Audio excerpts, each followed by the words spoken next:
আজকে আমি চলে এসেছি মিনি ঘুঘুডাঙ্গায়, এটি বাগমারা মাথাভাঙ্গায় অবস্থিত। আপনারা দেখতে পাচ্ছেন যে চারিপাশে যে আনন্দ বিনোদন নিতে ছুটে এসেছে দূর দূরান্ত থেকে হাজারো দর্শনার্থী। এবার কথা বলবো এবং ঘুরে দেখাবো আপনাদেরকে। ঈদুল আজহার যে আমেজ সেটি কিন্তু এখনও মানুষের মাঝে বহমান, আর সে কারণে বিনোদন নিতে ছুটে এসেছেন দূর দূরান্ত থেকে হাজারো পর্যটক। আমি এখন রয়েছি বাগমারার যে মিনি ঘুঘুডাঙ্গা সেই ঘাটে। আপনাদের দেখানোর চেষ্টা করছি আসলে দর্শনার্থীরা কীভাবে আনন্দ বিনোদন নিচ্ছেন। আসলে রাস্তার দুই পাশে সারি সারি তাল গাছ, আর সেই তাল গাছের যে ছায়া সেটি কিন্তু আসলে চমৎকার।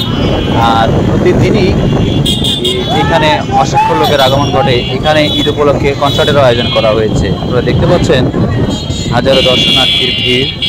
আর এটি ঈদুল আজহাকে কেন্দ্র করে আরও দ্বিগুণ দর্শনার্থীর যে আগমন সেটি কিন্তু ঘটেছে। মিনি ঘুঘুডাঙ্গার মতো বাগমারায় অনেক লোকেশন রয়েছে যেখানে আসলে আনন্দ উপভোগ করা যায়,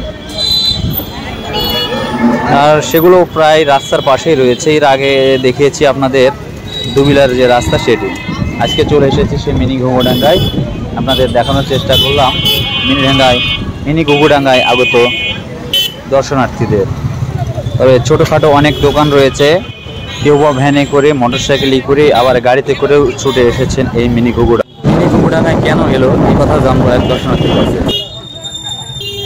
বেশ কিছু শহরে বলতে গেলে যে মিনি ঘুঘুডাঙ্গা নাম আসলে সেটা পূর্বে মিনি ঘুঘুডাঙ্গা ছিল না।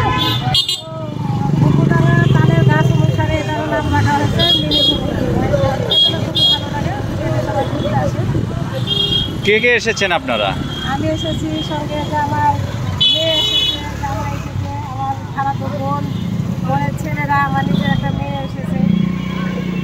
ও আচ্ছা, এসেছেন কোথা থেকে আপনারা? আমরা এসেছি মৌসুমী থেকে। মৌসুমী। হ্যাঁ, ওরা আসছে রাজশাহী।